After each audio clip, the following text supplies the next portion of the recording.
Will the Bengals take down the Ravens on Thursday night football and stay alive in the AFC North? Here are my 5 things to watch for, plus a prediction for Thursday's game.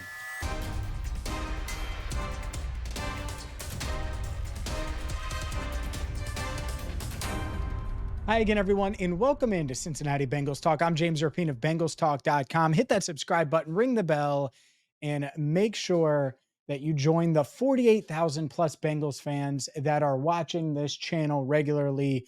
Join CBT. And let's dive into this Bengals-Ravens matchup. It's a must-win for the Bengals, not to just keep their season alive, but if they want to win the AFC North. And let's be honest, that's what we expected coming into this year. That's what I expected, is the Bengals to be AFC North champions for the third time in 4 years. And it's an uphill climb right now. There's no doubt about it.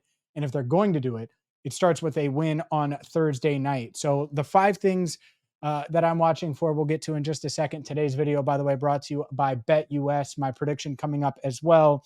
But number one is pretty darn simple. It is pretty darn simple. And they did this against the Ravens in week 5, even though they lost. I'm looking at Joe Burrow and Jamar Chase. I'm watching for Burrow and Chase to be absolute superstars, for Joe Burrow to show the entire country that he's playing like an MVP right now. He needs to play that way on Thursday night. It might not be fair, especially with T. Higgins not going to play. He's listed as doubtful. He will not play on Thursday night. And you need Jamar Chase to be the number 1 receiver in the league. You need people that live in New Mexico or Washington or California or wherever across the country or across the globe watching to, on Thursday night at, say, midnight, seriously wonder if Jamar Chase is the best receiver in the game. I think that's the first thing that needs to happen if the Bengals are going to handle business here. I do. And it's because you need your stars to be stars. And especially when the margin for error that the Bengals have is about this big. And with T. Higgins out, Orlando Brown Jr. questionable, it's a big factor here with this offense. And so hopefully Orlando can go. I know he wants to go. I know T wants to go. He's just not there yet. And Orlando's a bit farther along. I think he will play next week regardless, but hopefully he can play on Thursday night. It would be huge to have Orlando Brown Jr. at left tackle against the Ravens. Number 2, of course, it's defense. You got to find a way to disrupt Lamar Jackson. You disrupt Lamar Jackson, you impact this game in a huge way. We saw in week 5 what happens when you don't. Even when you contain Derrick Henry, Lamar Jackson's just going to beat you. And he'll spread it around. He'll throw it to Mark Andrews, or he'll throw it over here, or he'll run it behind Patrick Ricard, or Justice Hill's in the flat if you need him. Or, oh, well, I can go deep to Zay Flowers. He's been cooking. And then they have Rashad Bateman. Oh, and by the way, they just added Deontay Johnson. I mean, they have weapons. And so finding a way to disrupt Lamar Jackson is huge. And you know who I'm calling? You know who I'm calling for this? Hello, number 98. Number 98, I need to see you on Thursday night. Sheldon Rankins. The Bengals paid Sheldon Rankins for a reason. They need him to step up and play big, be a disruptor, collapse the pocket, get after Lamar Jackson, bring Lamar Jackson down. That has to happen if the Bengals are going to somehow, some way win in Baltimore and get to 5-5 on the season. The 3 other things I'm watching for, well, they involve offense. They involve some defense. They involve, well, some key guys. So stay tuned for that. Plus my prediction coming up next. Today's video is brought to you by BetUS. BetUS is where you need to go right now because they have all the odds, props, player props, same game parlays. Maybe you think that Joe Burrow and Jamar Chase are going to go off like I just mentioned. Maybe you think that the Bengals are going to win straight up. Or you like that they're getting 6 points on the road and you're going to take Joe Burrow as a road underdog all the time. Well, that's why you got to get to BetUS, because right now, go to betus.com, use code YouTube150. You'll get a 150% bonus on your first deposit. Code YouTube150. That's it. That's all you got to do, and you'll get a 150% bonus on your first deposit. And on your next 2 deposits after that, a 125% bonus.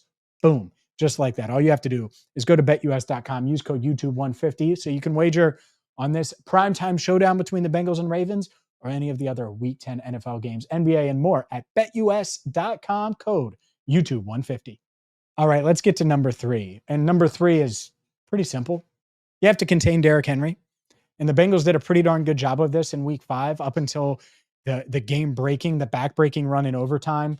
Game should have been over. The storyline should have been they contained Derrick Henry and they did enough on offense to win. That didn't happen. And so containing Derrick Henry, certainly a huge point. And an injury to watch is BJ Hill. He's dealing with that ribs injury. He suffered it on Sunday. It's a short week. We're talking about 100 hours essentially from walking off of the field on Sunday to playing kickoff in Baltimore. So we'll see. Hopefully he can play.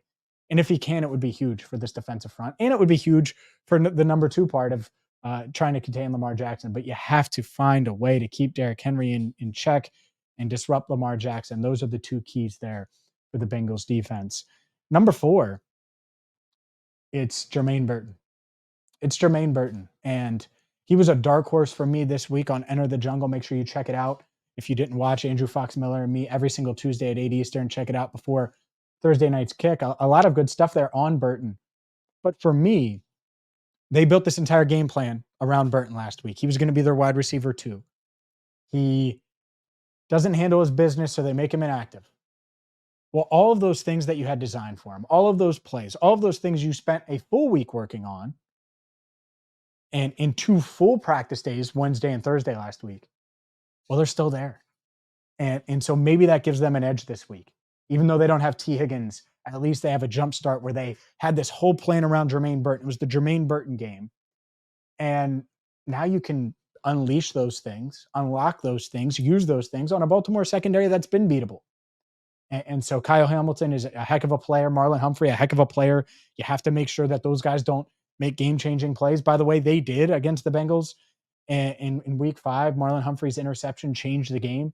It got the Ravens back in it. It was one of the many plays that helped Baltimore rebound from multiple double-digit deficits. But Jermaine Burton, certainly an X factor. I'll be watching for him to see if he can make an impact. And the other one is Khalil Herbert. Joe Burrow said to me, oh, yeah, we can get him up the speed as far as running the ball. Just tell him where to go. And I like Khalil Herbert, the running back. I think from a running standpoint, maybe he does give their running game a little juice, keeps Chase Brown fresh. And you have 2 guys that you feel comfortable handing the ball off to. The Bengals would like nothing more than have a competent running game on Thursday night. And so just keeping an eye on Khalil Herbert. And then number 5, it's Zack Taylor. All eyes on Zack Taylor. Because if you get into the position where you can go win the game, you don't want to go 3 straight runs. Even though I just praised Chase Brown and Khalil Herbert, and I'm curious about the run game, go win the game. Go win the game. And you think back to week 5, game on the line in overtime. They handed off 3 straight times. It didn't work. You have the botched field goal or botched hold on the field goal attempt. And then I think back to Monday night, Bucks, Chiefs. I don't know if you guys watch, but the Bucks had a chance to win the game in overtime. They call a timeout on the 1-yard line with 30 seconds left, getting a first down. No, let the clock run your offense, get the touchdown, and you're at Arrowhead. Go for 2. And that was an obvious situation for the Bucks to go for 2. Baker Mayfield didn't get the ball back. They go to overtime, and Patrick Mahomes goes and scores. And I'm not saying that exact example is going to happen on Thursday night, but there's going to be a moment or 2 that Zack Taylor can make the right decision or make the wrong decision. And the right decision is usually going to involve Joe Burrow. The right decision is usually going to involve throwing it to the sticks or calling a play to the sticks, not behind the line of scrimmage. And so we will see. But Zack Taylor is number 5. And now it's time for our prediction here on a Week 10 edition, Thursday night edition. To me, this Bengals team, they're shorthanded. They're banking on guys like Jermaine Burton. And it's such an uphill battle. But I think Joe Burrow's playing like the MVP. I do. And Lamar Jackson is too. Those 2 guys are the 2 best quarterbacks on the planet right now with the way they're playing. They're playing better football than Patrick Mahomes and Josh Allen and insert whoever else. These 2 guys. And it doesn't matter if you pressure them. It doesn't matter what you do. They've just been really, really good. And Lamar's supporting cast has obviously been better this year. I mean, Derrick Henry's on pace to run for 2,000 yards. I think this is going to be a showdown. Think LSU, Alabama back in the day when it was Burrow versus Tua in 2019 with a national championship college football playoff appearance on the line. Like, it feels like that to me. And I think it's going to be like that. The week 5 game delivered. I think this game delivers. And I think Joe Burrow makes one more play. I do. I don't think they're going to get swept by the Ravens. Maybe they do. Maybe they fall to 4-6, but I think that the Bengals find a way to get it done. And I think they're going to need to score a lot of points.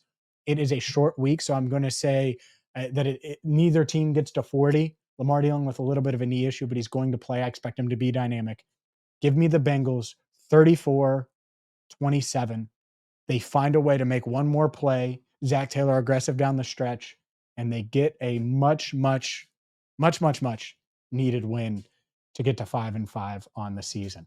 Today's video was brought to you by BetUS. Make sure you go there and make sure you hit that subscribe button, ring the bell, and who knows, maybe check out Toy Story. I'm James Rapien for Andrew Fox Miller. Thank you so much for watching Cincinnati Bengals Talk.